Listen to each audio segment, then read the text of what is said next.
I was scared of dentists in the dark. I was scared of pretty girls and starting conversations. I like my friend turning green. You're the magician's assistant in their dreams.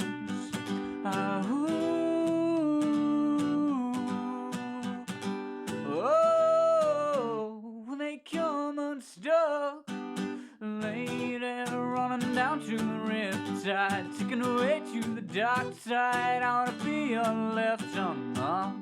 I love you when you're singing that song, and I get a lump in my throat 'cause you're gonna sing the words wrong.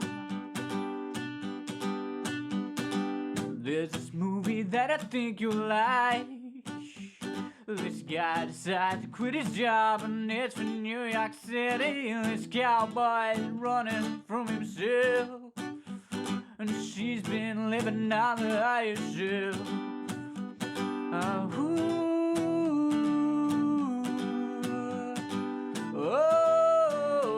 When they come unstuck, lady running down to the riptide, taking away to the dark side. I wanna be your left arm. I love you when you're singing that song, and I get a lump in my throat 'cause you're gonna sing the words wrong. Oh, I just gotta know if you're gonna stay. You just gotta know. 'Cause I can't have it any other way. Well, I swear she's destined for the screen, the closest thing to Michelle Pfeiffer that you've ever seen.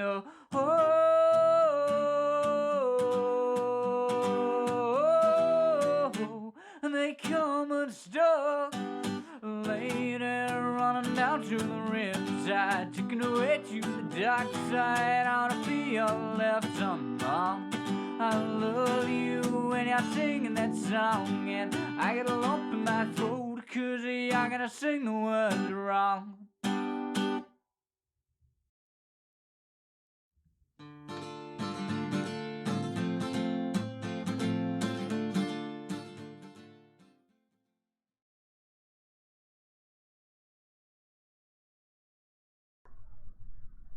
You don't have to give him the bolt gun of mercy. I said I was turning Cog down. I didn't say I was... Okay, I did say I was putting him down.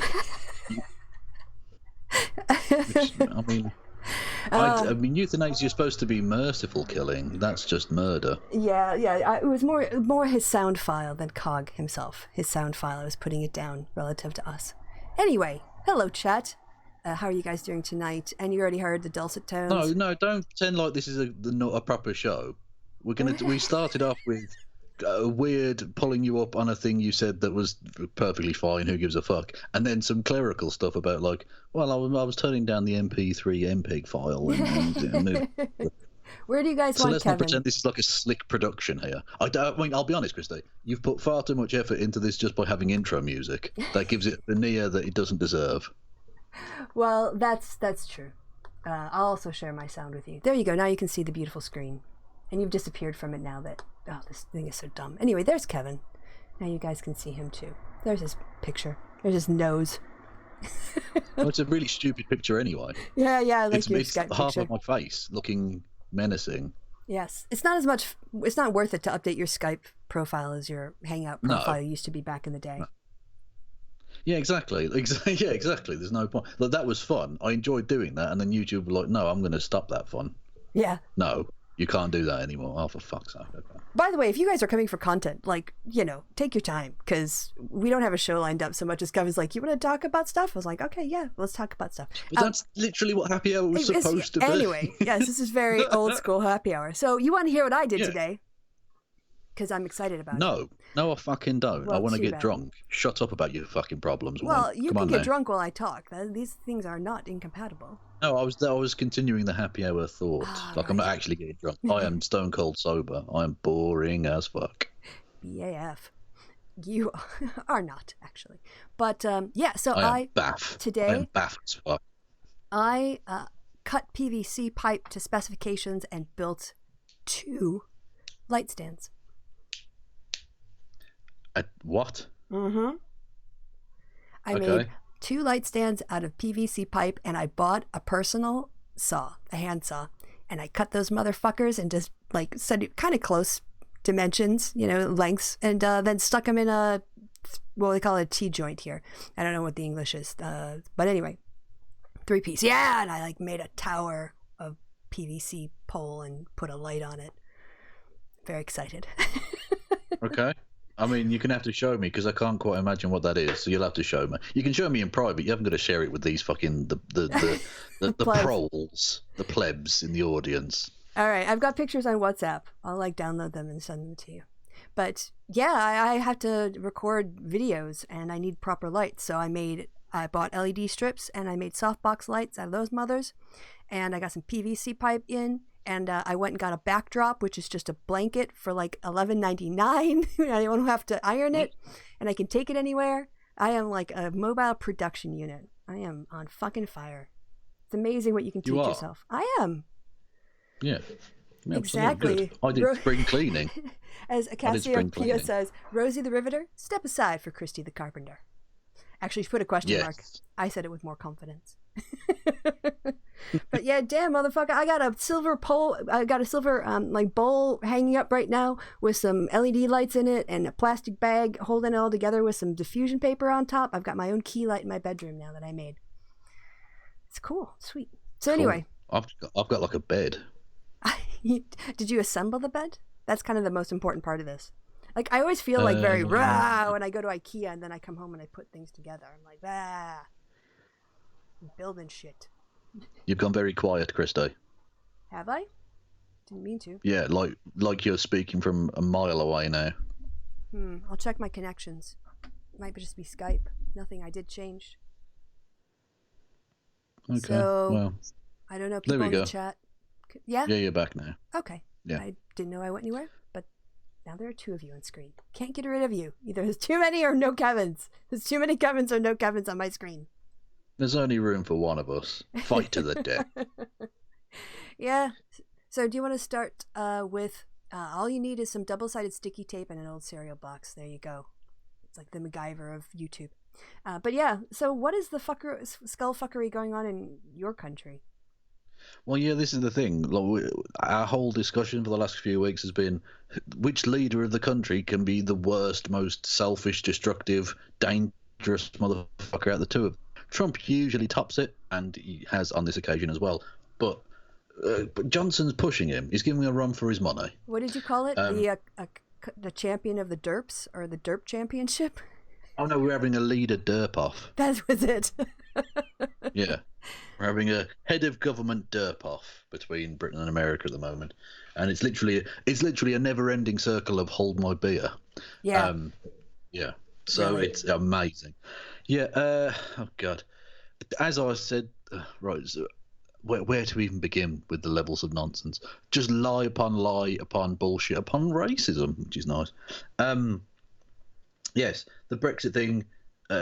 His Brexit deal, unsurprisingly, seems to have been completely rejected by the EU. But that was the point, as I pointed out in our last show or the show before, that he literally put the deal in for it to be rejected. So he could then say, oh, it's the EU's fault when we eventually don't come out on October the 31st, which seems increasingly likely now that there'll be an extension by hook or by crook.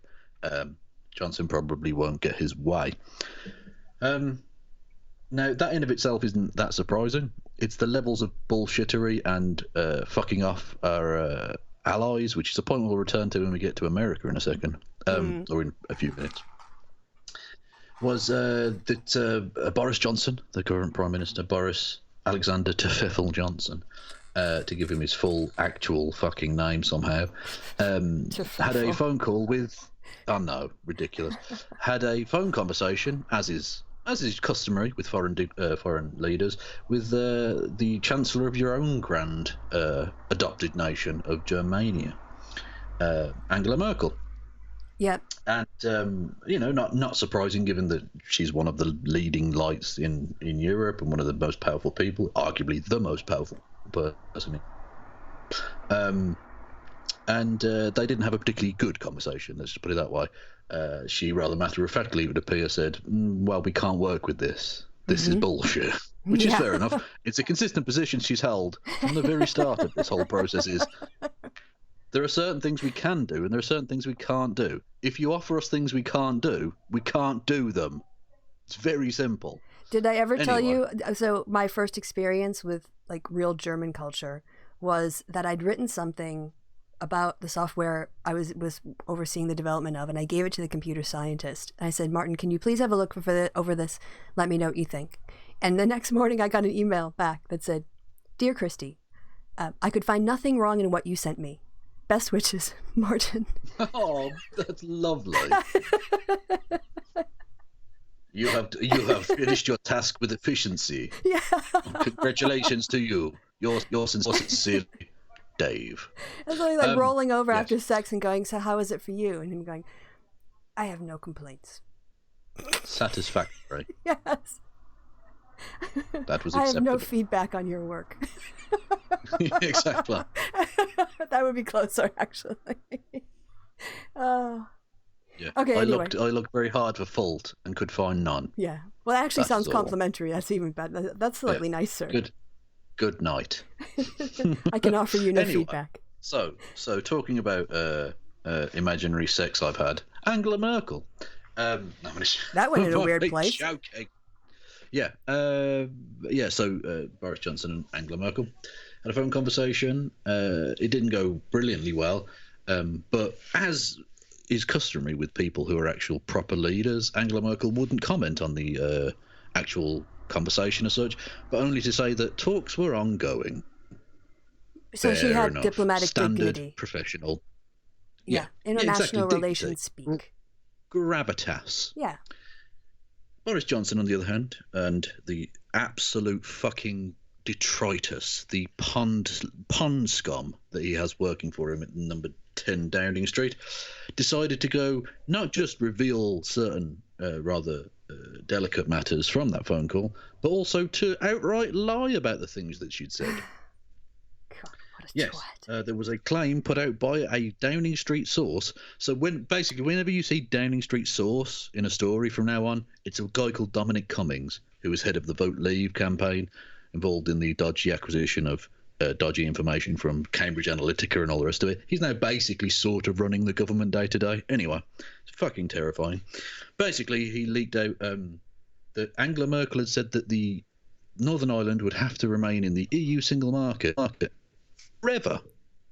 A thing that obviously couldn't ever be agreed to, either by the EU, because democracy is a thing, and by the British government, obviously, because you'd essentially be sort of giving up your right to rule a part of the country they claim. Let's not go into Irish independence and stuff like that now. Let's, just deal with the fact that the British government has jurisdiction over that land.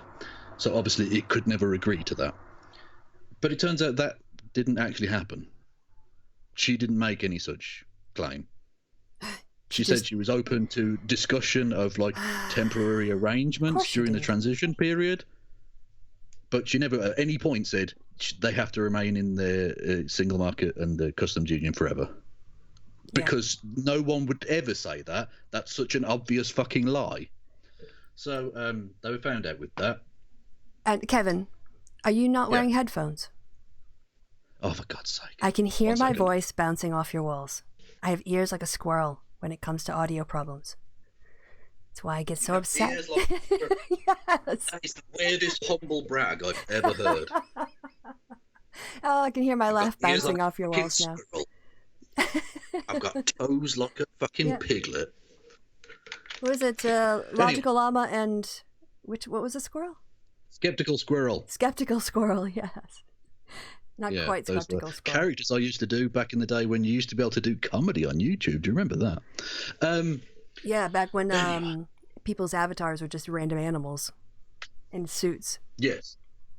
Random animals in suits. Sometimes suits of armour. It was crazy days. Anyways.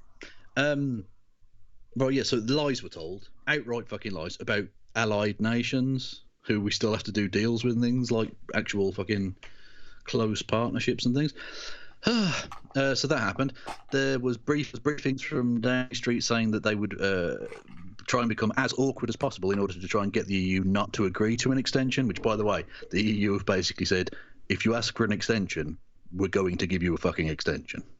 They've made that very, very plainly known. They've not officially denounced it, but it's known in Brussels circles that if any representative of the UK government asks for an extension, that will be granted. And then Boris Johnson would be duty bound to accept because the law says he has to. Anyway, they said they were going to be as awkward as possible, including removing security cooperation. So literally removing the ability of different EU nations to get information on potential terrorist suspects, for instance, which is horrific on any number of levels. It's disgusting and would be reciprocal, you damn bastard, which means you are making the British people less safe.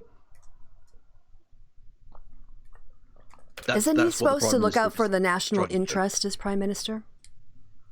Oh yeah, but for Boris Johnson, it is very Trumpian.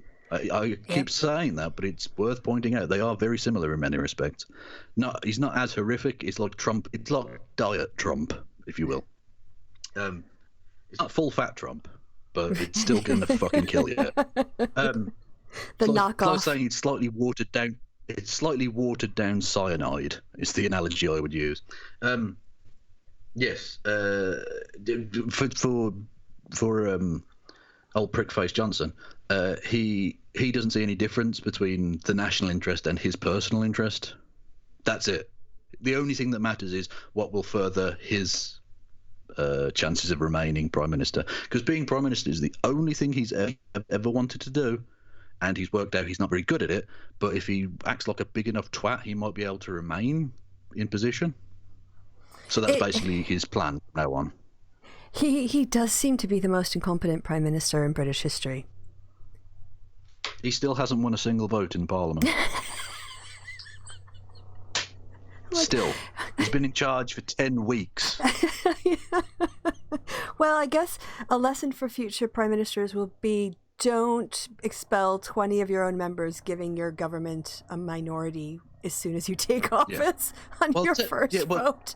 Yeah, exactly. Even with the 10 DUP votes, they had a majority of 1 when he took over. And he thought, I know what I'll do to make it a lot easier, is expel 20 people, including the former Chancellor of the Exchequer. In fact, actually, 2 former Chancellors, because Ken Clarke was kicked out as well, the longest-serving MP in Parliament, the father of the House, as it's called. There's also a mother for the woman that's the longest-serving, which is Harriet Harman. She's Labour. Doesn't matter. I'm getting nerdy now. I didn't know that, so factoid. Yes, yeah, indeed. There is not, currently speaking, a non-binary version of that. That's a bridge I suppose I'll have to cross at some point in the distant future. Who knows? Yeah. Anyways, it's all very gendered. So that happened. Because of all the hysteria whipped up because of this, the Vote Leave organisation run by Aaron Banks, who we talked about in the last episode, the rich guy who funded and was involved in the acquisition of that dodgy information from Cambridge Analytica again. The Vote Leave campaign put out a really disgusting tweet, which thankfully the government did sort of distance themselves from, but nonetheless they're the ones whipping this up. They literally tweeted out, we didn't fight 2 world wars to be pushed around by a kraut. There's so much to pick apart there. Firstly, you're racist garbage. That's first and foremost. Just get that out of the way. Secondly, me and you, Aaron Banks, didn't do shit. Yeah.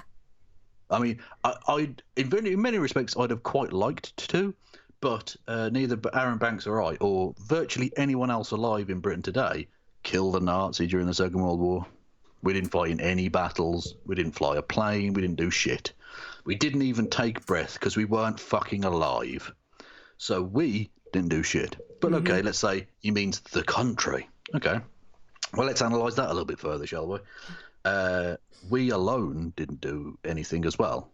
We did it in conjunction with a vast array of allies. America with Lend-Lease, absolutely crucial. And of course, putting in soldiers on the ground. Literally, if you look at the slaughter that the American forces went through as well during that war, absolutely immense effort. The Russians had just ridiculous amounts more, millions of people killed and cities destroyed in order to defeat the Nazis. In terms of the defence just of Britain, on the opening day of the Battle of Britain, the aerial battle between Britain and Germany, which was absolutely crucial to stop the German invasion of Britain, on the opening day of that, a quarter of the service personnel, air personnel that were available to us were Polish. Yes. Little known fact of that war, when the Germans and Russians simultaneously, or almost simultaneously, invaded Poland, much of the Polish Air Force escaped to Britain.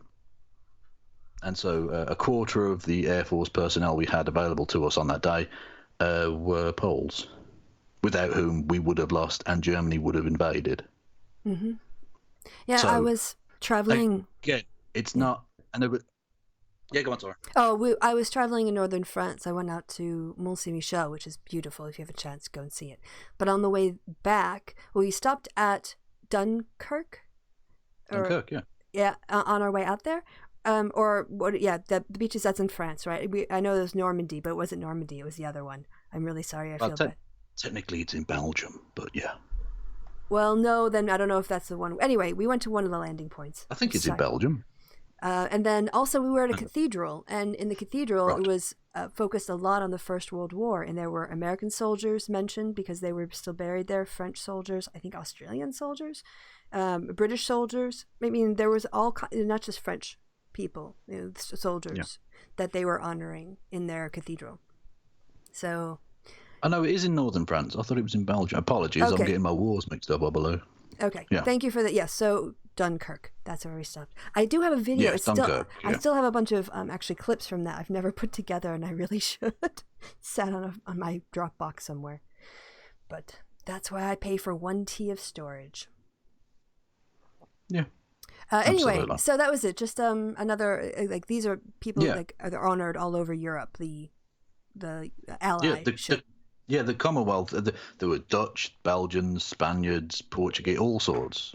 Virtually every nation did something there because it's a world war and all of that jazz.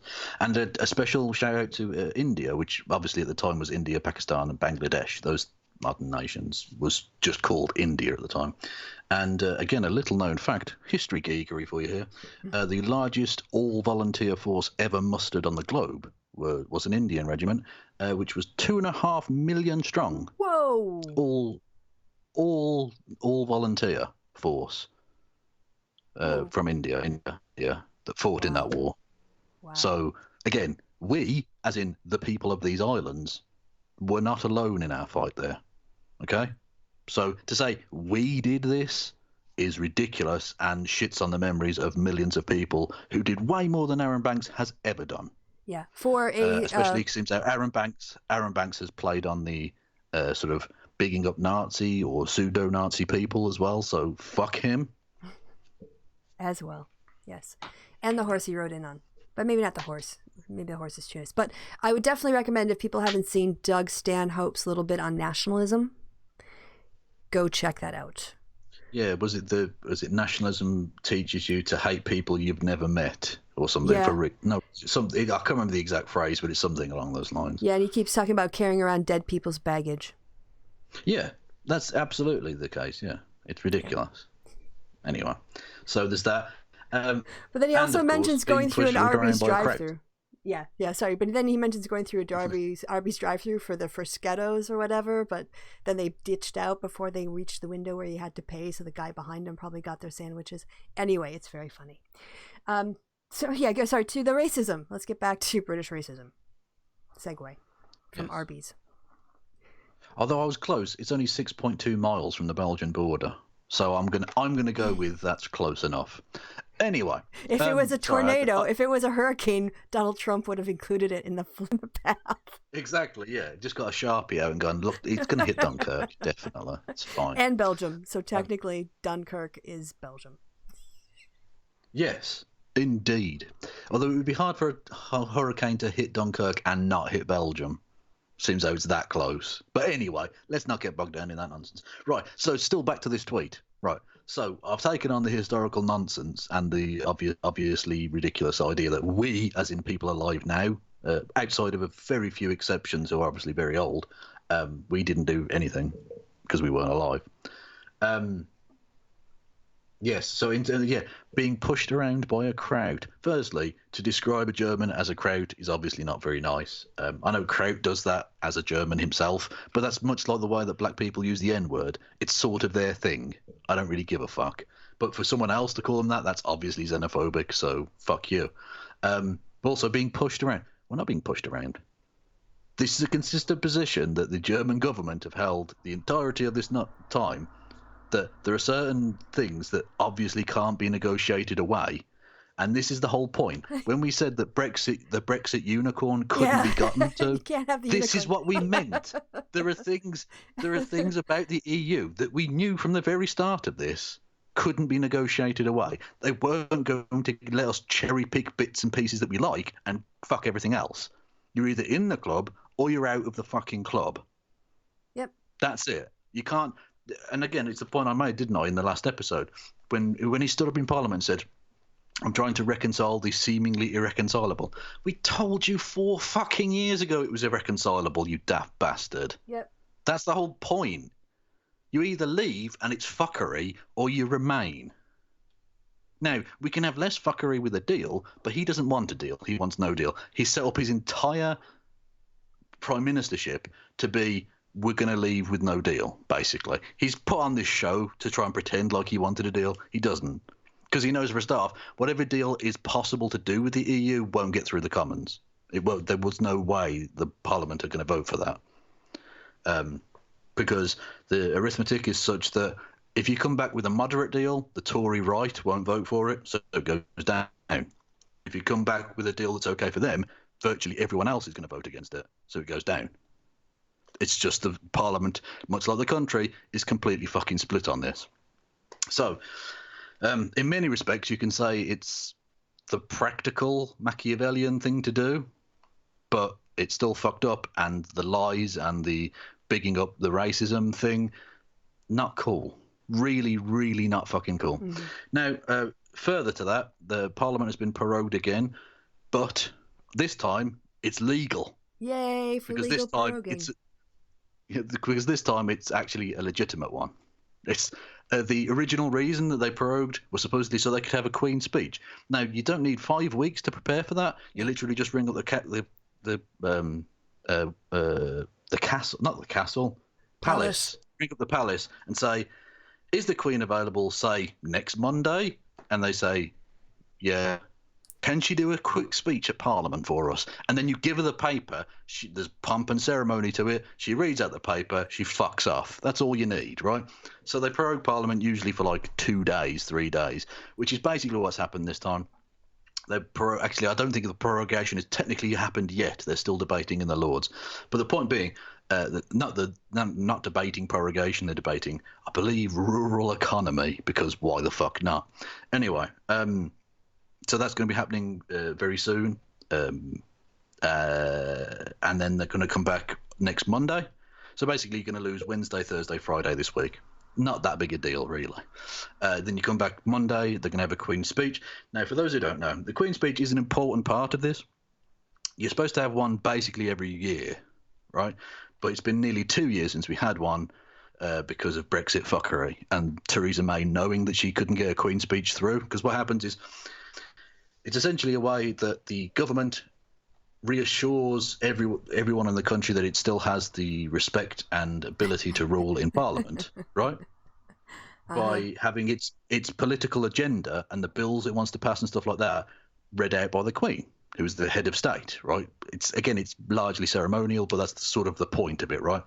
And then there's going to be, I believe, the entirety of next week we'll be debating the Queen's speech, and then there's a vote in Parliament. And if that vote goes down, the government goes down, basically. Because undoubtedly, if that happens, the government will call a vote of confidence against itself.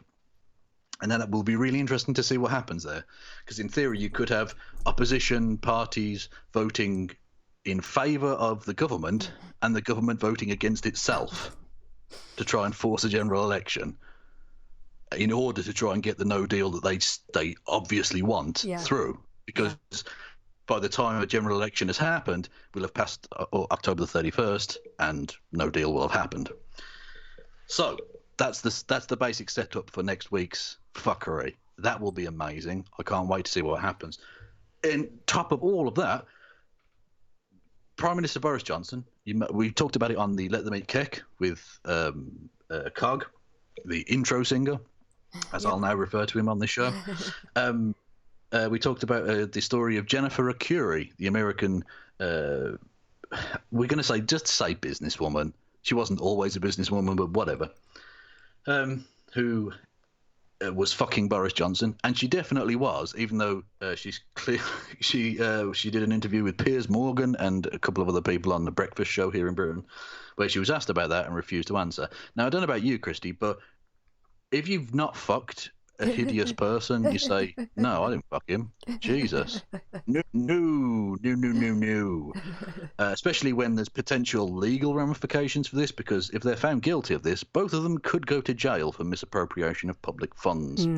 Her company was given a £100,000 public grant. Now, that in of itself isn't a problem. The problem is, they were almost certainly having a sexual relationship, and they may be forced to actually reveal that one way or the other in a court of law eventually. Although I suppose that they could lie, but anyway, whatever. But the point being is that they were definitely friends, and he did not declare that interest, as it's called, before the allocation of that money, and the fact that she was sent on several trade trips around the world, again at public expense, again, not necessarily wrong, but when that's in his gift to allow that to take place, and he doesn't declare that this person is his personal friend / lover, that is potentially very illegal. So the deadline was, I believe, close of play today, so 5 p.m. today. The Greater London Assembly had given him that deadline to provide the evidence that they wished to see on this, to try and basically give him a chance to exonerate himself on this. He has not provided any paperwork, so they now have the power to legally mandate that he turn up to a hearing, which I'm absolutely certain they will, because they have a significant Labour majority. So that will definitely be happening at some point in the not-too-distant future, by which time he might not even be Prime Minister. Who knows? But regardless of that, unlike in America, there's no executive privilege here. You can arrest a Prime Minister. You can imprison a Prime Minister, which is, I personally prefer, to be honest, but whatever. I understand America's a very different constitutional setup. Whatevs. So, that will likely be another thing to watch out for between now and some point next year, maybe. Who knows? Who knows if Christmas gets in the way there? But either way, there's going to be a general election pretty soon, and I don't know what the fuck's happening. The world's on fire. Yep. Hence, I think that about sums it up. Yeah. I think that about sums it up. All right. Well, we can go over to the burning conflagration that is the other side of the Atlantic if you want. Well, you say that, but it's sort of connected to this side of the Atlantic still. Are you thinking of a particular thing? Ukraine and Syria are on this side of the Atlantic, aren't they? Oh, well, yeah. Sorry, I thought we were still talking about Britain for some reason. All right, guys. So don't often do this. There is, well, for fuck's sake, there is one story that connects us this week as well. A horrible story, which you may or may not have heard.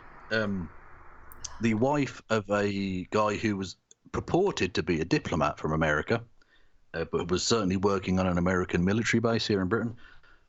That person's wife was involved in a hit-and-run accident where a young man died. She was given diplomatic immunity and allowed to leave the country. Yeah, I actually saw the headline on that. Yeah. Now, that's clearly a ridiculous overstep of diplomatic immunity in the first place, because that's not what that's for. This is not trumped up charges by a demagogue government or something. This is a legitimate legal case. There's no way in which this is possibly interference with independent diplomacy or whatever, diplomatic activity. So that's fucked up in of itself. Yeah, it's more like a plot to a movie. Yeah. Why are we even fucking allies with America? What are we getting from this? If they won't even allow someone who knocks over and kills a guy to face trial, I mean, fuck. I mean, what are we getting from that exactly? Anyway, regardless. Turns out the guy wasn't even a registered diplomat, so she wasn't, regardless of whether it was an overstep or not, she legally wasn't entitled to diplomatic immunity. So now she definitely should get extradited. She should. Potentially that could be taken up with Trump at some point by the Prime Minister. He said he will. I don't know what's going to come of that.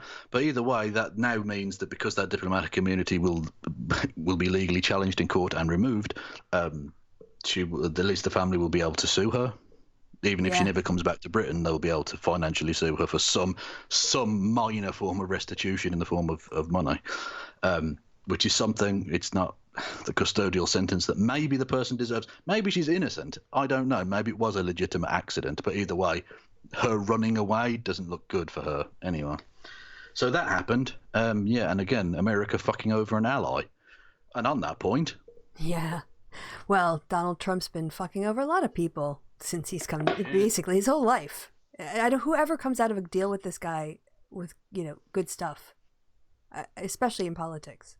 It's crazy. Well, Stormy Daniels got the mushroomy good stuff. Oh, yeah. Yeah, I think she found it very forgetful. But basically, Trump and is just... Yeti pubes. Let us not forget Yeti pubes. I don't even want to think about what that means.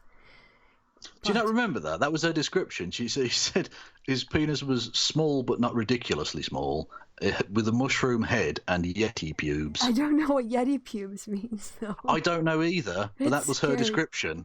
Because a Yeti is a Bigfoot, right? Yeah. So is that like matted fur? In which case, does he not? This is why I didn't want to know. Oh, yeah, you so do. You so want to hear about fucking Yeti pubes. Yeah. Picture that when his hair is blowing in the wind. All right. Oh, enjoy your meals, America. Yeah. Okay, so Trump has just been on Twitter more than doing his job, frankly. Yeah. And when he does, he's not on Twitter. He's actually, he's like messing over the Kurds. So... he's tweeted a couple times in the last hour, and then 2 hours before that he tweeted something.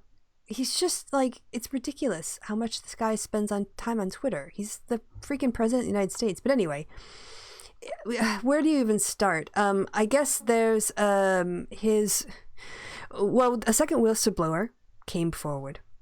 Yeah. So he's been going after the second whistleblower as well, even though nobody knows who they are. He's been going after, here we go. Hasn't Adam Schiff been fully discredited by now? Do we have to continue listening to his lies? Oh, I love the fact that people said, the nicknames he makes up for these people. He's so creative. Yeah. Shifty Schiff. It's like a schoolyard bully. Yeah, not just that, but Shifty Schiffs kind of sounds like a minor rapper from the 80s, maybe. Maybe. It makes me want to get swifty with it, actually. Yeah, it was like a minor member of Run DMC before they got big, and then he dropped out. Oh. And now he's promoting T-shirts that say "Cop for Trumps." So he's using the presidential office to sell T-shirts. Yeah, which is very illegal, but that's not the first time he's done anything like this. He's used the American, the presidential seal in exactly the same way, which is, again, illegal. Yeah. This is a great one. I think that crooked Hillary Clinton should enter the race to try and steal it away from uber left Elizabeth Warren. Only one condition: the crooked one must explain all of her high crimes and misdemeanors, including how and why she deleted 33,000 emails after C subpoenaed. Seriously, this meltdown, it's ridiculous. It's been amazing, hasn't it? Yeah. But in his unmatched wisdom. Oh, that was the one, we were going to be getting to here. Oh, that's amazing. What a fucking lunatic. Jesus. Yeah. So I suppose we should point out that's connected to Syria. Right. A complicated issue in the sense that There's enormous pressures in enormous different directions, in a number of different directions. Firstly, I just want to point out, in general, I'm for America like leaving foreign countries in general. That's, I think, a good idea. Yeah. But in this case, yes. the leaving of this country, yeah, exactly. But the point is, they're not even leaving. No. When he says, "Oh, we need to pull them out. We need to get out of Syria," the troops he's removing from northern Syria aren't going home. They're going to a different part of Syria. So he's not even doing the anti-imperialist thing he's claiming to be doing. He's literally just allowing the Turkish government, ruled by Recep Tayyip Erdogan, who has taken a perfectly functioning secular democracy and turned it into a pseudo-Islamist, militarist dictatorship, evil. Anyway, allowing the Turkish government via its troops to slaughter the Kurds. The Kurds, by the way, being the people who literally we owe, and all of the civilized people of the world owe a massive debt of gratitude to, for being the only bulwarks against ISIS for the first God knows how many years of that war. Yeah. I mean, also, yeah, they have been the allies of Western countries, I guess, probably since the first Iraq War was the first time I heard about the Kurds. So that would have been like and America fucked them over then as well, actually. Yeah, when they called for an uprising of people against Saddam Hussein, and then just left and allowed Saddam Hussein to slaughter those people. Yeah. I see Trump, always the humble one, is retweeting video of himself from the White House into his feed. That's normal. That's normal. Perfectly normal. That's normal. Well, I wonder why people don't necessarily trust Fox News when he literally retweeted 5 Fox News clips in a matter of 10 minutes the other day. Yeah, he's retweeted Lou Dobbs and Corey Lewandowski. Yeah, I don't think you're a news network at that point. No, I think you're just a propaganda network, which is really bizarre because Ben Garrison, the shit cartoonist who has to label everything.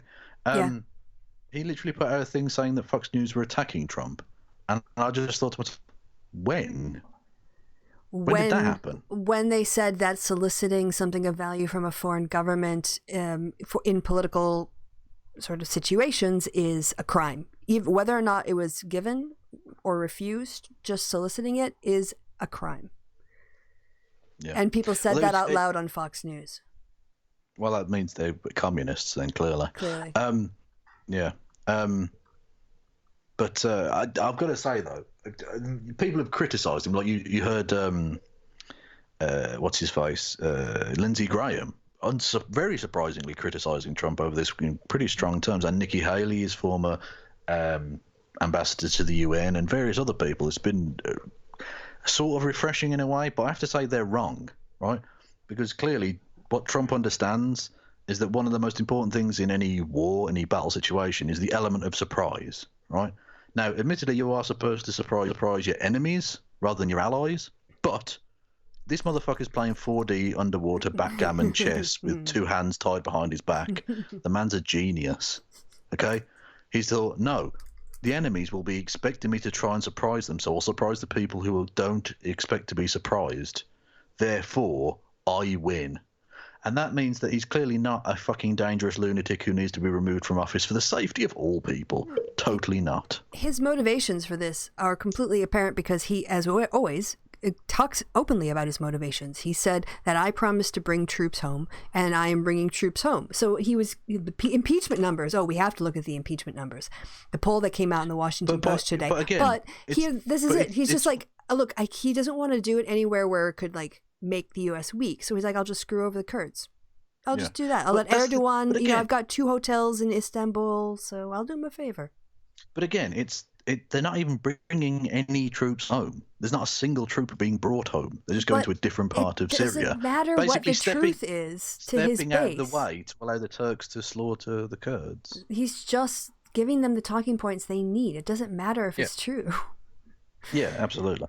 And Fox will repeat it. It's always interesting to see the actual apparatus scramble to try and make sense of what the fuck this crazy bastard has just done. Basically, he had a phone conversation with Erdogan, the Turkish prime minister. Yep. And or president, whatever. And Erdogan, for all of his evil, is clearly a consummate, actual, professional politician and diplomat. He knows what he's doing, and knows how to deal with Trump, who's basically a child, and basically got exactly what he wanted out of Trump, which was step aside. So on the hoof, he just tweeted out, "Oh yeah, I'm going to withdraw troops," blah blah blah, and then everyone has to react to that. And so the Pentagon come out and said, "Well, yeah, but we're going to enforce a no-fly zone, so they can't just bomb the Kurds." But this is the thing: does any serious human being believe that the Americans are going to shoot down a Turkish fighter plane? No. No, of course they're fucking not. It's a NATO ally. It's just not going to happen. So there is no actual no-fly zone. That's a lie. From the reporting that there is today, like the troops have actually not been given an order to leave. So this, you remember when the military kind of dragged its feet on the trans exclusion? They might be doing the same thing, which is like, okay, you can say that, but that doesn't change what we're doing tomorrow. Well, just lie. Again, if it doesn't matter what's real, just lie and tell him, they're not there anymore. But what made me really angry was the fact that Lindsey Graham will stand up for the Kurds and protecting, them, but he won't stand up for the American people when our election's under attack by Russia. I mean, just screw that guy. He's such a dirtbag. Yeah, he's garbage. Absolutely. Absolutely. Yeah, and he's not doing it to protect the Kurds. He's doing it to try and protect American imperial hegemony in the Middle East. And because, well, sort of, it's what Israel want as well, because he's like a Christian fundy twat as well. Anyway. But in terms of Trump as well, again, it's always, is there any Democratic leader he likes? And is there any anti-democratic dictator he won't kowtow to? No. Whether it be Kim Jong-un, gone famously like a house on fire with, Putin, couldn't want to suck his dick any harder. Erdogan, he loves himself a dictator. Whereas Angela Merkel, leader of a liberal democracy, no, wouldn't even shake her hand. Yep. And apparently, with these leaks coming out about his horrific calls, he's always very dismissive with women leaders and kind of schmoozy with the men, by comparison.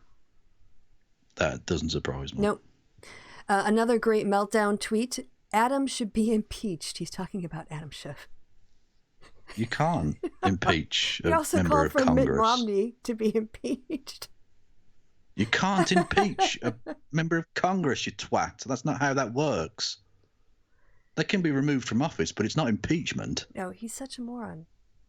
Look, why do I understand the American Constitution better than the President of America? That's ridiculous. Oh, where's the thing? Oh, here it is. Okay. I accidentally scrolled up. Somebody's book? What the hell? Is this like a commercial-laden thing? What is... Well, he literally did that. He had Jeanine Pirro in the White House, which again is entirely illegal. Even if it's for someone else's financial interest, you can't use the presidency for that. Anyway, in the Oval Office, advertising with her and like a copy of her book, smiling in front of the cameras, doing the publicity thing from the Oval Office. Like, what the fuck? How did a blowjob get a guy impeached? And that didn't. But this, yes. Well, because the Republicans wouldn't do anything. But anyway, we know the stasis. But, we've got them now. So, 10 months after the Democrats took over. Did you see Lewinsky actually put a tweet out about that? She said, "I'll take one for the team. I'll suck his dick in the Oval Office. That seems to be the only way he'll get impeached." Or that they'll force Republicans to impeach him or something. Yeah, I thought, fair play. Not all heroes wear capes. Yep, that's true. Some of them wear blue dresses. Yes. Just saying. This came out this morning. A Washington Post Schar School poll. Most Americans support impeachment inquiry, but just under half support, just under half support removing Trump from office. So the question was worded, do you think Congress should or should not have begun impeachment inquiry of Trump? If supported inquire, do you think the House of Representatives should or should not vote to remove Trump from office? So in terms of that survey, 58% of people said yes, they supported the inquiry. And of those, 49% said that Trump should be removed from office. 6 said they oppose removing him, but presumably they maybe could change their mind if evidence comes forward. And then 38% oppose it. That's getting on 60%. That's amazing. Exactly. Those numbers are all moving in one direction, and it's not Trump's direction. Nope. If you look at all of the polling, even the polling companies which are more, let's say, Trump friendly, hacks, even they're saying, the numbers are moving against the president on this one.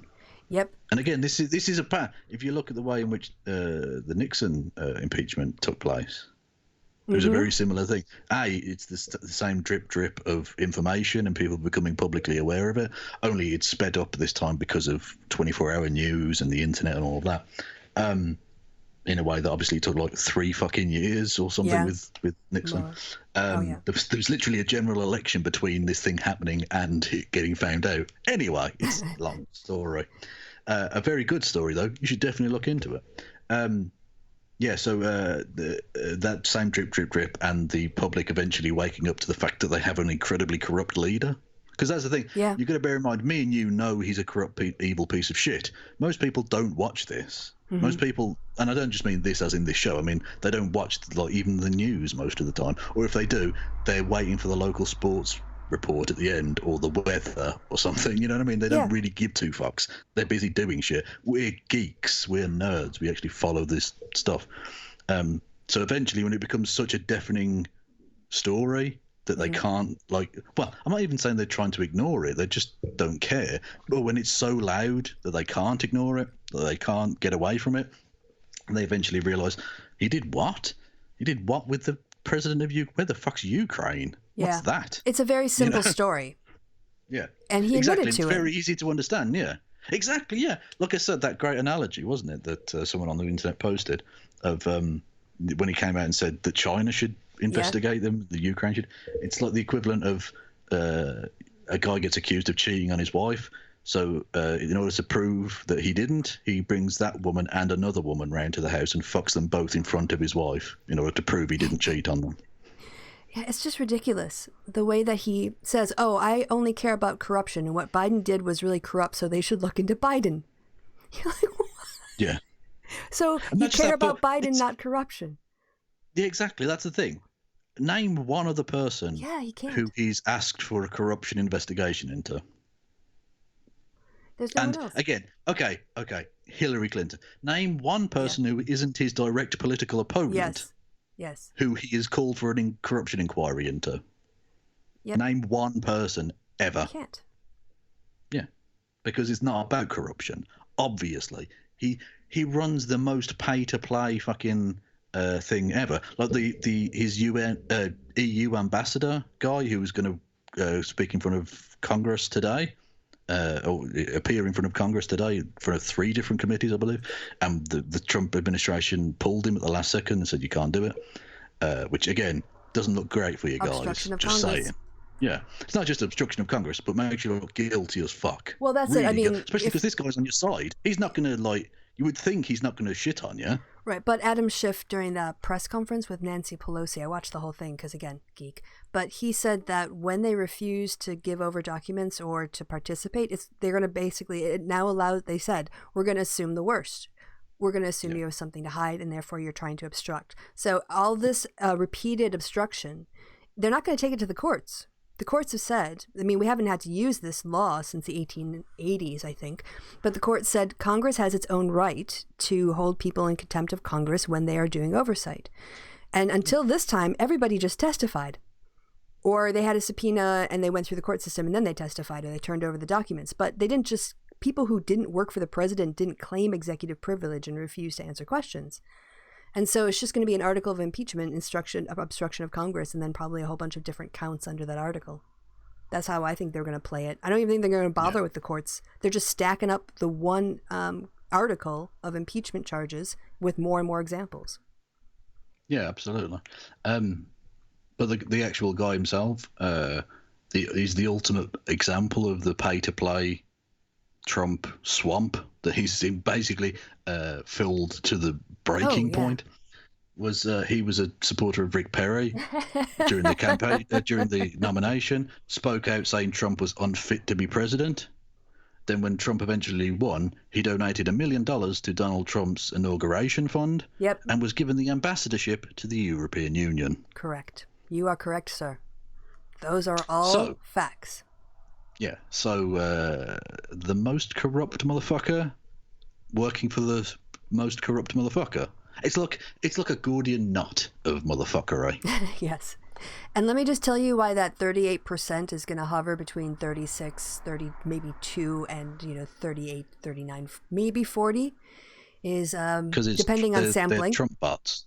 Well, they're Trump zombies. Someone retweeted this from July, this result. We can look at the data more closely after I read the summary, but 52% of conservative Republicans said that many of the nation's problems could be dealt with more effectively if, quote, U.S. presidents didn't have to worry so much about Congress or the courts, unquote. Twice the share, 26%, who said the same thing in March of 2018. That's how little time it takes to turn a country into a white nationalist.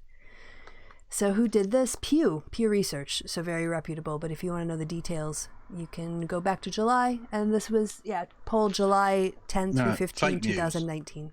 Fake news. All fake news. Fake. That's the number we're looking for right here. And here are the liberals.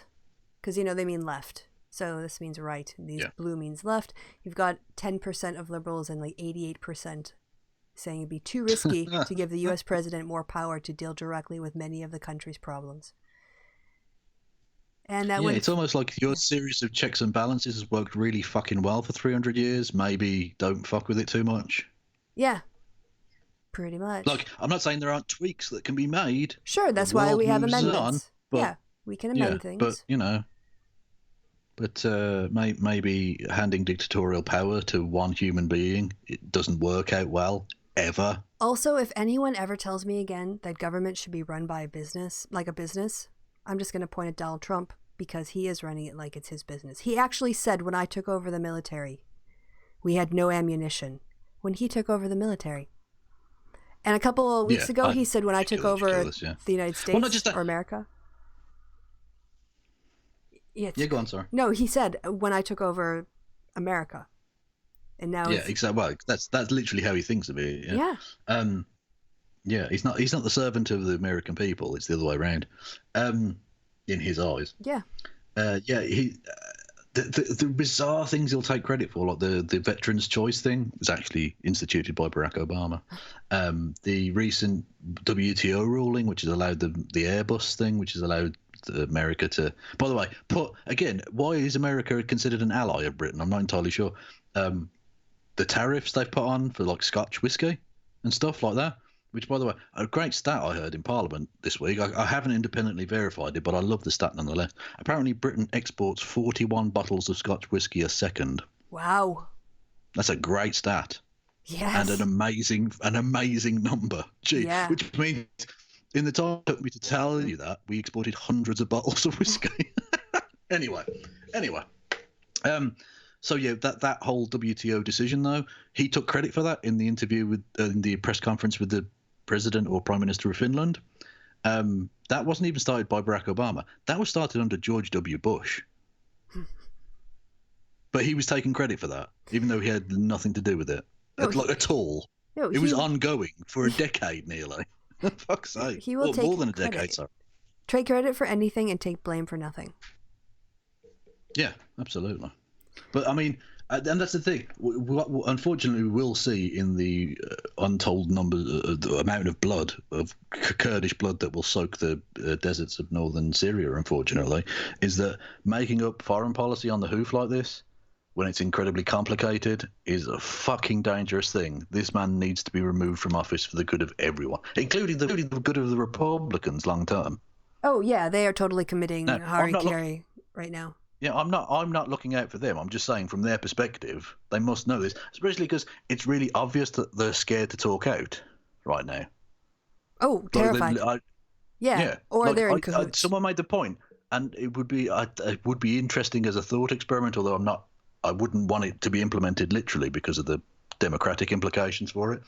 But if the impeachment proceedings in the Senate were to be held in private, as in look, you didn't know which way people voted, how that would work out. Because I'm almost certain they'd get rid of him. Oh, Mike Murphy. I don't know if you recognize that name. He was in charge of the Jeb Bush campaign. I think he also ran the Romney campaign. So he's been a consultant to Republican candidates on the federal level for a long time. And he was told that if it was a secret ballot, they'd have 30 Republican votes to impeach. Ooh, that would be more than enough. Yes. Yeah. But obviously, I wouldn't call for that just because you need to know which way your representatives vote. No, it's a public vote. It's a public vote. Yeah, of course, yeah. But if they just as a all thought did it as a experiment, block, if they all, so basically what they're afraid of is being pulled away from the herd because they're cowards. Well, but even if they did it as a block, Trump, if he went nuclear, because I'm sure he's got dirt on loads of people now. I'm sure he's got like transcripts of conversations with Lindsey Graham where he says, yeah, it's okay to collude with Russia or something. You know what I mean? Like, I'm sure he's got dirt on fuckloads of people because this is one of the nastiest, snakiest motherfuckers ever.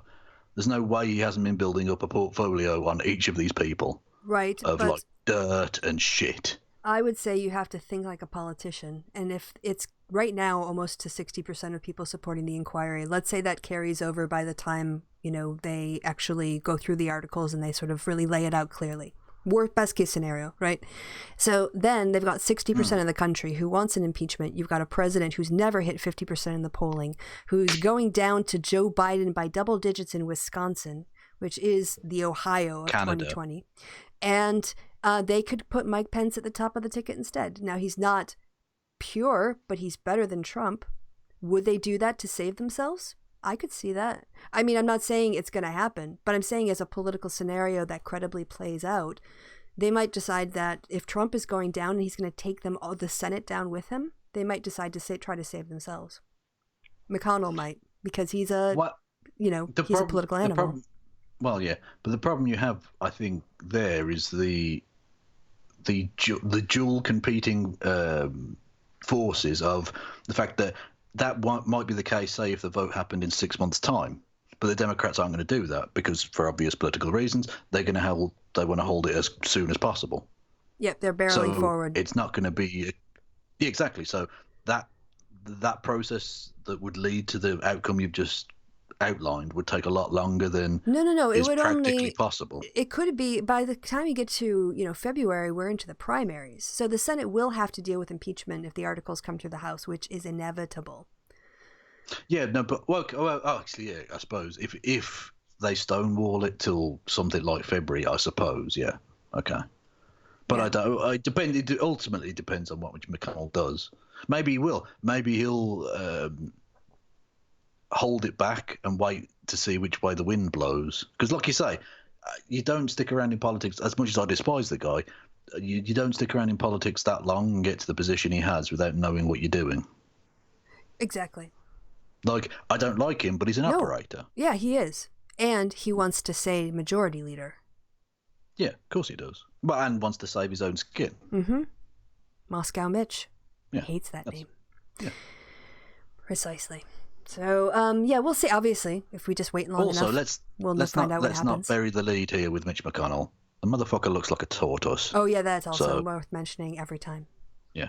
I wanted to go over these numbers too, again, nerd, because if these are correct, if these are a general pattern, it's fascinating. So Jennifer and Victor writes, a majority, also quoting from this Washington Post Shar School poll, a majority of Americans support the impeachment inquiry with big changes across all partisans since July. Dems up 25%, Republicans up 21%, Independents plus 20%. Now, that's really interesting to me because obviously what you would have is the Democrats would start at a higher number supporting, right? Yeah. Because they're... True, but when you were reading that out, I thought it was going to be possibly even single digits for the Republicans.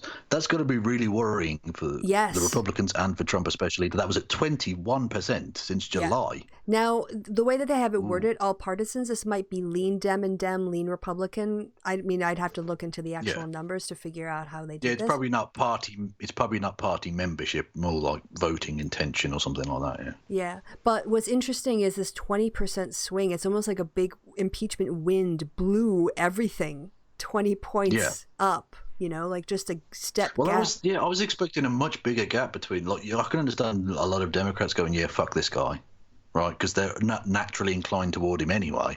Whereas the Republican, for them to be 21%, like you say, even if we allow for a margin of error there and say it was 15%, that's still much bigger than I was expecting, and a really worrying percentage from their point of view. Because you're dealing with fine margins here. 15% is fucking huge. Trump tends to, from the polling, he's got between like 85 and 90% approval amongst self-identified Republicans.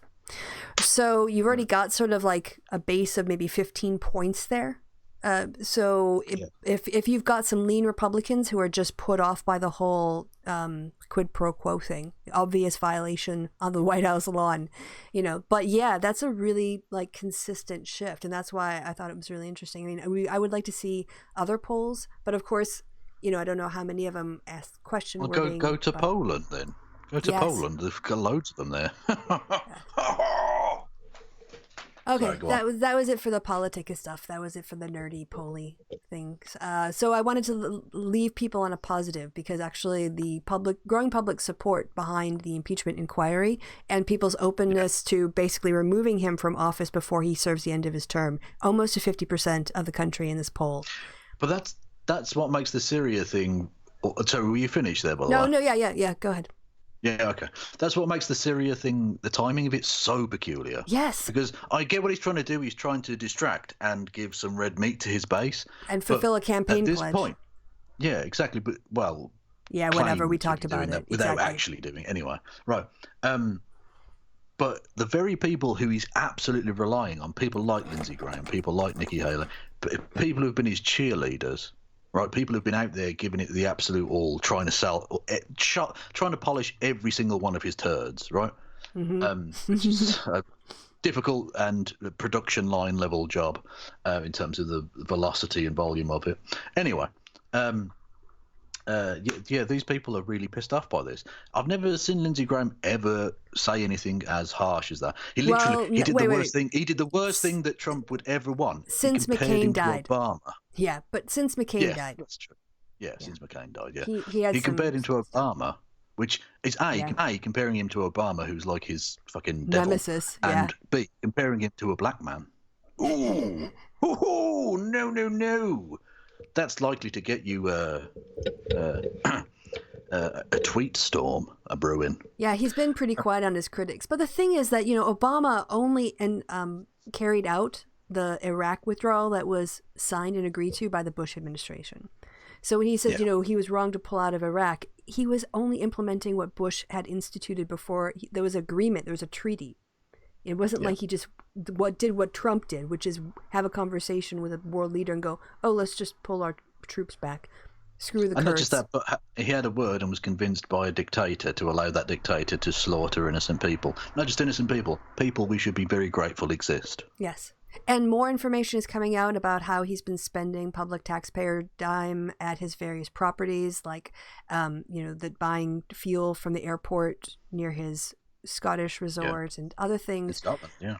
And also, I have to say, the speed at which the House committees are serving up subpoenas, oh my God. Like, on a Tuesday, I see a news report about something, and the next day, 3 committees have issued subpoenas. One letter. It is. It's like that meme, isn't it? It's the Oprah meme. You get a subpoena and you get a subpoena. Everybody gets a subpoena. Like, we want to see those text messages. We want to see these documents about Ukraine. We want to see this over here. We want to see that. Especially because they know that 99.9% of these subpoenas won't be followed. Yeah. Just to add it to the stack. But add it to the stack of obstruction. Yeah, but their content is already out there. It's being leaked in the press, or some people are coming forward. They got whistleblowers who have these documents. So they have the shit. They just need to show Trump won't participate. It's like any good DA, you don't ask a question you don't know an answer to. In this case, they're prosecuting Trump.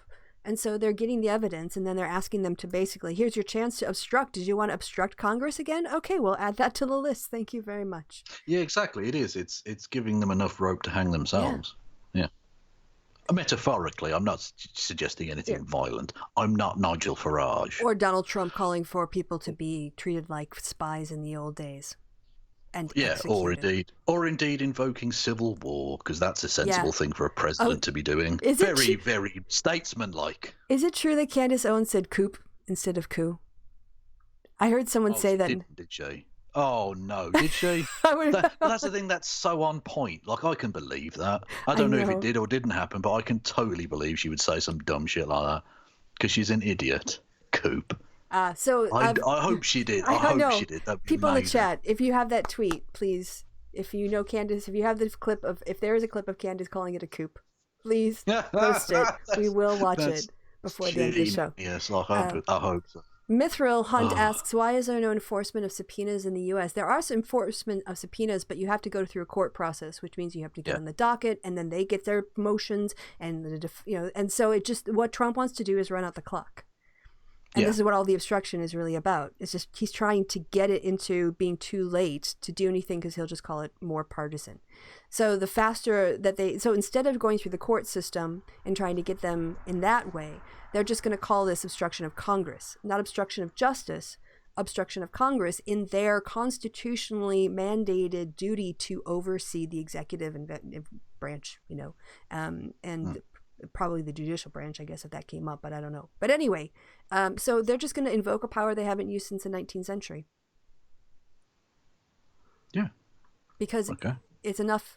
Well, if Trump can do it with civil war, I don't see why Congress can't do it with a legal thing as well. And also, they're not going to get on obstruction. That was in the 19th century too. Yes.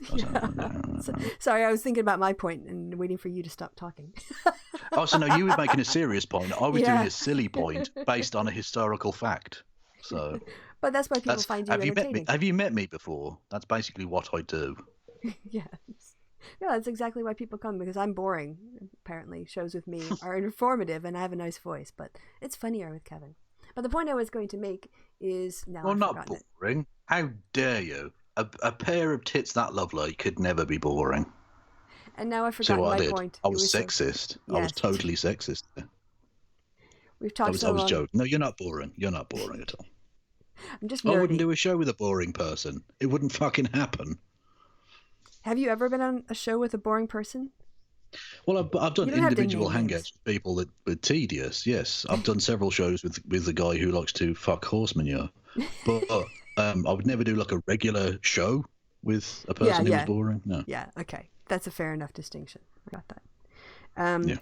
Damn it! I was going to make a point, and it had to do with Trump stuff, and it was the really 19th century. They're invoking a thing and obstruction of Congress. So Congress has got its own powers, basically to do that. But I think it was I remember what it was now. That the whole obstruction of Congress thing is just like whipped cream on the sundae of Trump going on the South Lawn and telling 2 different countries to get involved in our elections, and being on a transcript that he handed out where he says, I want you to do us a favor though. That's it. That's what's going to get him. That's what's going to get him in the end. So, the Republicans can vote against obstruction of Congress. That's fine. But there's just no doubt he did what he did. Yeah, I feel slightly sorry for Ukraine as well, because they've been dragged into a thing completely against no fault of their own. They've already got this problem with, world superpower trying to invade and fuck them over and funding separatists and stuff. And they've been dragged into this international controversy and potential meddling in a foreign election without looking for any of it. No, so literally, no fault of their own at all. They're being made to look like dickheads. Yeah, the guy actually ran and won on an anti-corruption agenda.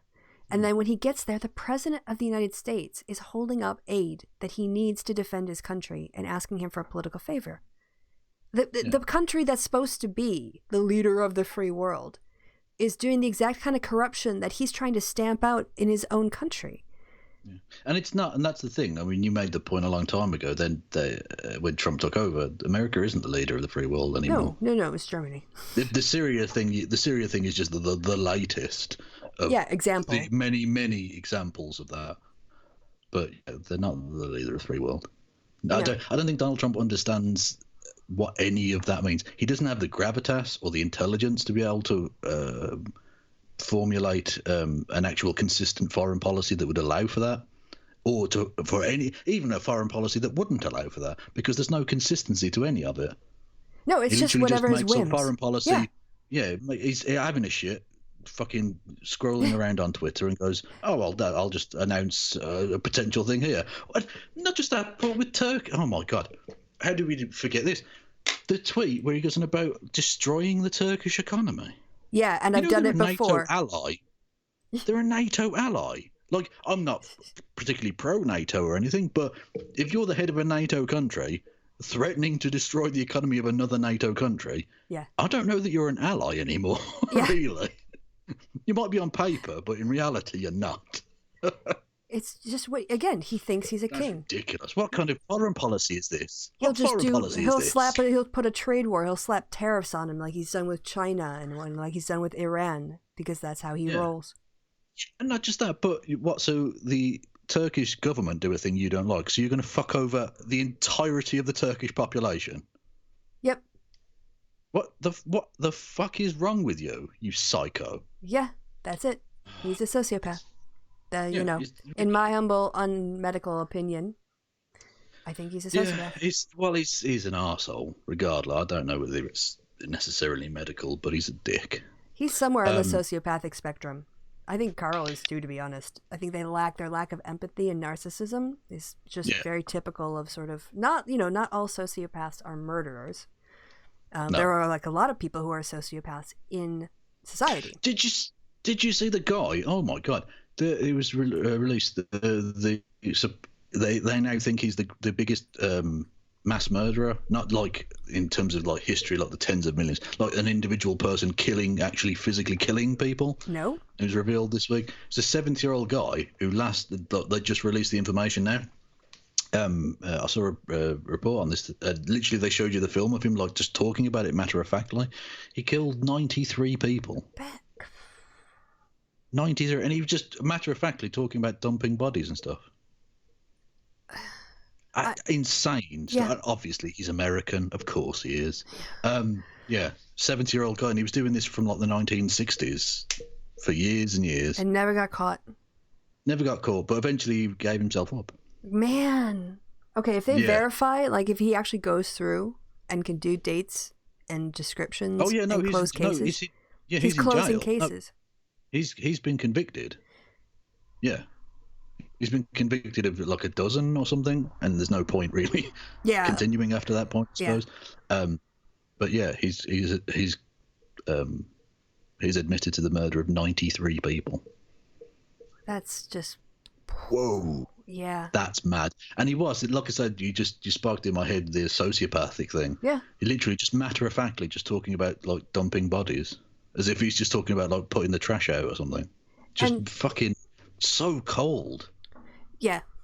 I mean, when you have that combination of sociopathic tendencies or sociopathic personality, and you combine that with some sort of brain problem event in childhood that just sets them off on a really bad road, and they go down to a really dark place, and then it just becomes a pathology. Yeah. I actually watched I think it was on Netflix. There's a Ted Bundy documentary. I made the mistake of binging it. There's a lot of tapes. He's scary. Fuck yeah. Yeah, but if you listen to him, it's kind of like, and this is where I was like, oh my God, he sounds like Trump. Because you hear tapes because he gave lots of interviews. He loved to hear himself talk, and he was talking to the press all the time, and showing or like doing his thing in front of the media, and just like the way he was his own attorney when he was arguing a case in Florida, and the judge told him, "It's too bad you did all these things because you would have been a great attorney." Yeah.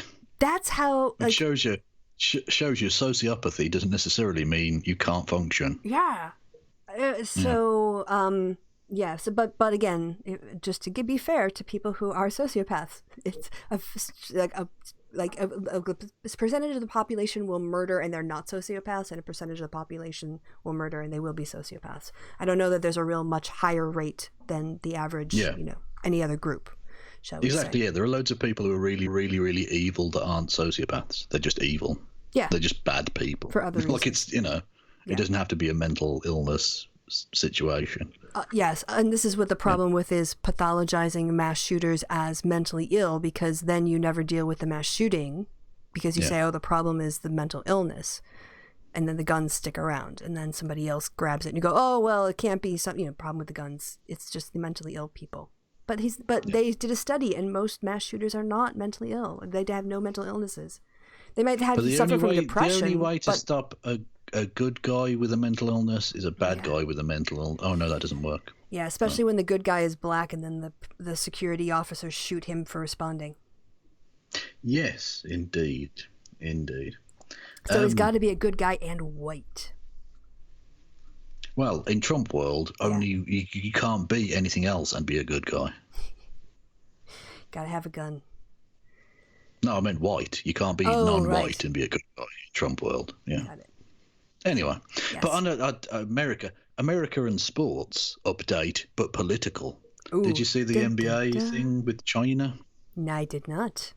What is going on? Okay, so the NBA basketball, they got into preseason, and the Houston Rockets and I believe the Wizards, they're currently touring Japan and China as part of a preseason tour thing, playing like exhibition games in order to warm up for the actual NBA season. And the Houston Rockets executive tweeted out a pro Hong Kong democracy tweet. Oh, okay, because he comes from a democracy. So he's standing in solidarity. As any free human being should be able to do. Yeah. The Chinese government responded really very badly to this by refusing to show any of the NBA preseason games. They haven't made an official announcement yet whether they're going to continue to show like the regular season or whatever, but they're refusing to show these preseason games, which is going to cost the NBA millions and millions of dollars. And if they don't show the regular season, billions of dollars. Because in China there's like 300 million people who regularly watch the NBA. Look, that's a big like fucking the size deal. of America, all of America. Yeah, all of America. That's like every American watching it. Yeah, and especially the Houston Rockets, because they had a guy called Yao Ming, who's 7'6". It was a Chinese basketball player who played for the Washington Wizards, the Houston Rockets, and is now currently the head of the Chinese Basketball Association. And so there's like a connection there between them. So so it's going to cost them a lot of money. The guy was like forced to delete his tweet, basically, by this, because it's going to cost them a lot of money. The NBA come out and said that the tweet was regrettable. Didn't criticize the Chinese government in any way whatsoever. Said that it was regrettable. And then you had essentially the players of the Houston Rockets were forced to come out and give interviews saying, "Oh no, we love China, and we're not going to get interfering with politics and stuff. And yeah, China's awesome. Woo, go Chinese government." Really sickening to see the kowtowing and where are the free speech warriors at on this one? Because this is a legitimate case of a man's free speech being completely infringed upon by a foreign government because of financial pressures. It's disgusting. Yeah, this is people, I think, in America don't internalize this enough. There's no such thing as an American company when there's international money on the line. They will go where the money is. They will fuck us over. They won't care about free speech rights. They aren't a government. They don't have rights. They just have profit. And even if it's an American sporting franchise, they will not pass over profits for principles. Ever. Yeah, ever. It's disgusting. And the NBA coming out now and trying to backtrack because they've been criticised by every politician. And naturally, that's fair enough. I mean, some of them are doing it because they're pricks, saying like, "Oh, see, they're happy to get involved in certain political stuff, but not this political." Oh, for fuck's sake, you tiresome cunts.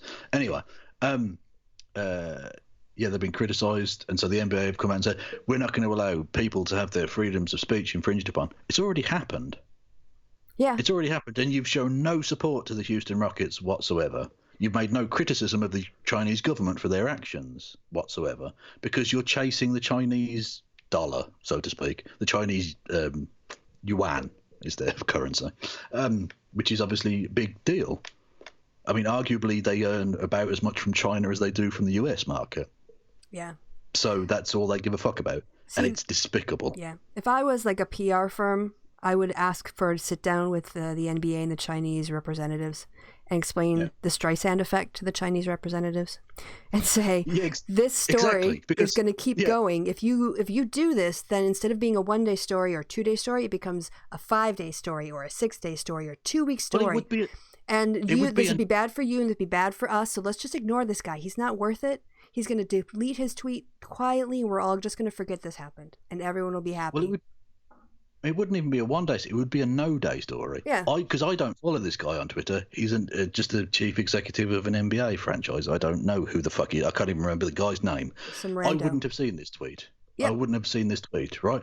Whereas now, I've not just seen it, I've retweeted the motherfucker. Or I did, before it was then deleted. So, I mean, I suppose in that respect. But the point being is that millions of people around the world have now seen this and are now being made aware of the Hong Kong situation that would never have had any influence. Just a lot of people who are into like sports, like the NBA, don't really give a fuck about Hong Kong. Probably have never heard of the fucking place, you know. Whereas now they're going, what's happening in where? And now they're aware of it and looking into the thing because it's now related to the NBA in a way that, like I say, the Streisand effect kicks into gear.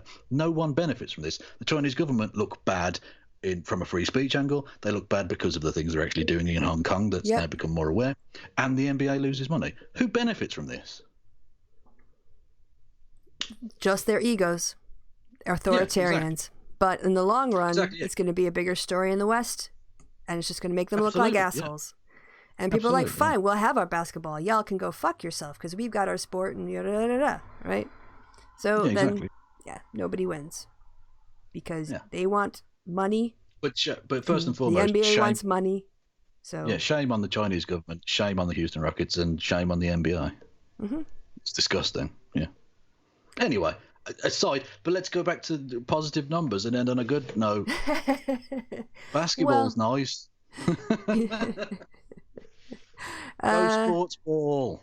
Yeah, go sports ball. So hopefully now that we've got some, like the resistance is actually turning the tide on, the public opinion is turning. We're seeing the resistance not only just being like a movement of people opposing Trump, but American people generally going, I am so fucking sick of this. And he's crossed a line. So hopefully in the next couple of weeks. Did you just do a Valley Girl accent then? A little bit. Yeah. That was your sort of average Midwestern voter. I guess she's got sort of a lift at the end of her voice, where she does that thing where everything sounds like a question, and I just want to reach through and grab your throat because it drives me crazy. Oh, yeah, that kind of inflection is very annoying. Stop. There's this particular Australian, is it Asher? Anyway, there's a particular Australian accent where it is just like that. Yeah, exactly. Yeah, and it's ridiculous. And Iser, that was it. They live in Iser, the women I'm thinking of from My Kitchen Rules. Oh my god, there you go. But anyway, Valley Girl. Well, actually, on the point of the resistance, did you see? I can't remember. Again, it's a sporting thing, American sporting thing. I think it was the NFL. Ellen DeGeneres sat next to George W. Bush. She is getting dragged all over Twitter for that. Chummy and nice with George W. Bush. That was a bit ew. Agreed. Yeah, Twitter was not happy. That's fair enough. Yeah. You can't put yourself out there as, the fuck Trump guy, well, girl, whatever. And then be like, I'm just going to sit here and have a nice chin wag with George W. Like, come on. Optics, people. Yeah, it's still too soon, Ellen. Well, not just that it's too soon, but like, I get that it's like it was to do with the Presidential Medal of Freedom, and they've both got it because one's the next president and one's, Ellen. So there you go. But to sit next to him in the stands, like, make sure you don't sit next to him. Like, just move along a couple of seats, and then you're like, "Oh yeah, I was at a sports game, and he was there. Okay, and what?" Yeah. Like, it's not a problem then. But when you sat there, like, smiling and glad handing with him, that looks bad. What the fuck are you doing? I agree. Really? You know, that motherfucker tried to, like, stop you from getting married and shit. Like, come on. Anyway. So. But anyway, but sports is good. Fair enough. I keep bringing you down. Sports is good. Come on. Positive. No, I don't follow sports, but I don't hate sports. I just, when it's in front of me, I'll watch it. You are tolerable to me. I'm tolerable? Yeah. Like, if it's you didn't on, like sports, you'd I'll be watch tolerable. it. Exactly, tolerable. Borderline acceptable. Okay, so someone's in the chat I need to give some professional advice to. So, LOL UK writes, just got my peer review reports for my book. The readers have recommended publication subject to revisions. Congratulations. That's called an R&R, a revise and resubmit. It's the best thing you can pretty much hope for from a peer-reviewed article or a peer-reviewed book. Don't feel deflated, they write. Still, I feel pretty deflated. Don't. That's it. The editor wants the revisions in December. Just start going through all of their comments. No, what you should feel deflated you should feel deflated because you're a nerd. I submitted an article to Public Opinion Quarterly. I got 2 rejects and a revise and resubmit, and I was so happy I got an R&R from Public Opinion Quarterly.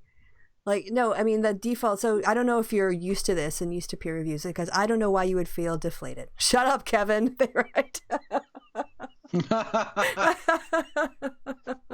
That's exactly what I would expect a nerd to say, so I win. Yeah, if one of my friends told me I just got an R&R in an article, I'd be like, that's awesome, let's go out and have a beer. Like, what do you need to do to just, like, what are the tweaks, or do you have to rewrite some stuff to get it published? And R&R is basically just, fix a punctuation, make sure it's in the house style, whatever the journal or how thing is, and make some changes. So, congratulations. In the house style?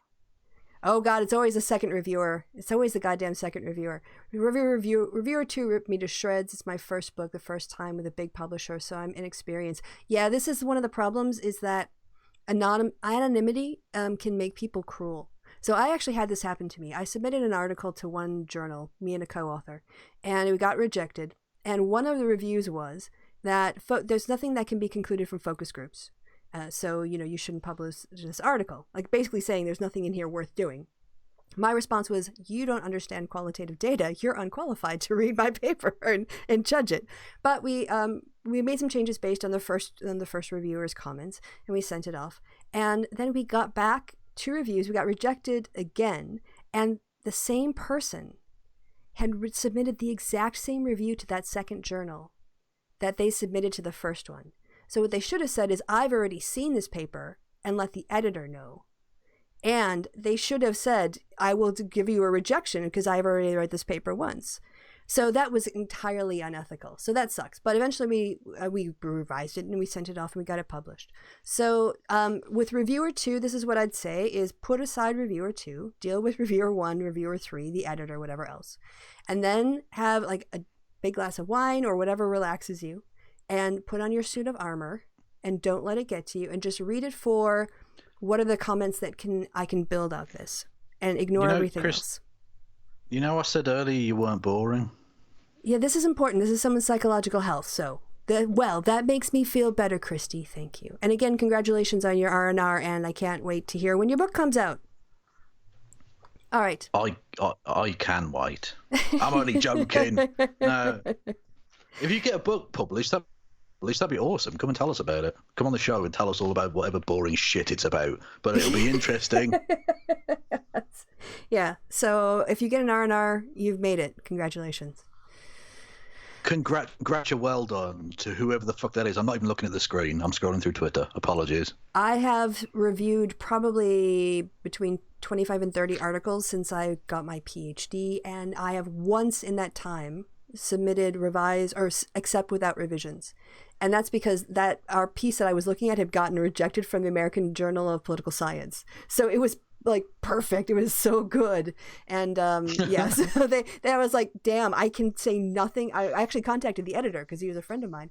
I was like, Rob, I've just read this paper. I really can't improve it. Like, I have nothing to say. He's like, that's fine. Just tell me, accept without revisions, and it just makes my life easier. Like, okay.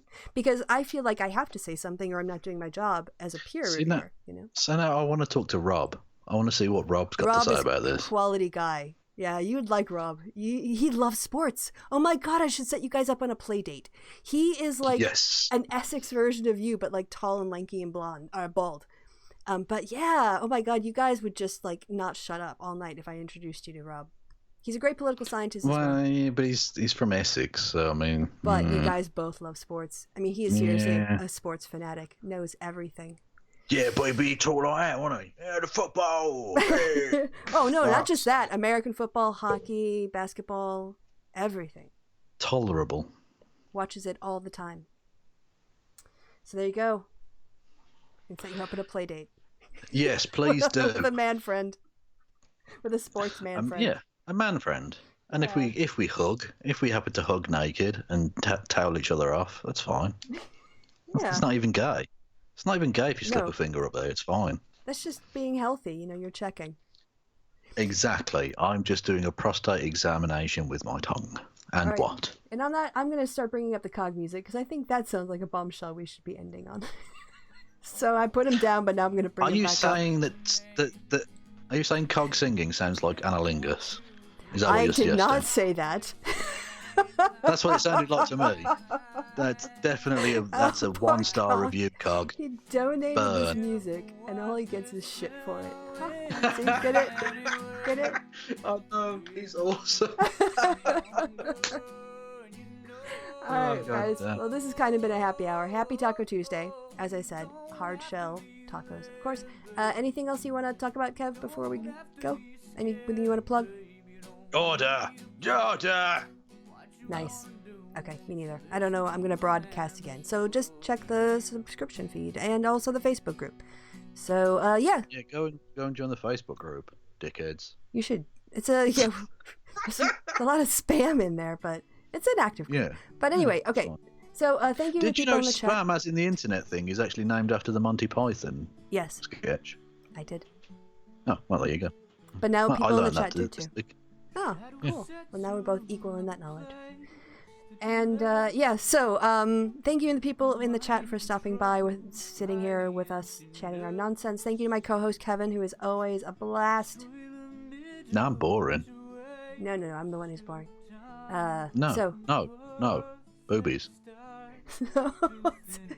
Say goodbye, boobies, Kevin. Goodbye, boobies, Kevin. That's appropriate, because I am. I might need to get a bra. I'm still streaming. Can I stop now? No, okay. Just let it go. We're not ever going to end this show. All right, I'm really going to say goodbye. Good night. Goodbye. Say goodbye, Kevin. Goodbye, Kevin. Okay. A bit. Now I'm going to say yes to ending the stream. Go on the yes.